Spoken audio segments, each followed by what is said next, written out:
चेहरे पर बारीक लकीरें, कम उम्र में झुर्रियां, तो ये वीडियो आखिर तक जरूर देखें। क्या आपको मालूम है रिंकल्स क्या होते हैं? रिंकल्स जिल्द पर बनने वाली बारीक लकीरें या झुर्रियां होती हैं जो जिल्द की बनावट बदल देती हैं, रंग नहीं। रिंकल्स आने की बड़ी वजूहात: नंबर 1, उम्र बढ़ने से कोलेजन कम हो जाता है। नंबर 2, धूप की शुआएं जिल्द को जल्दी बूढ़ा कर देती हैं।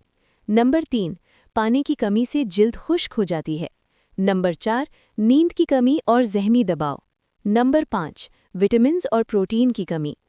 आइए जानते हैं रिंकल्स का आसान घरेलू इलाज।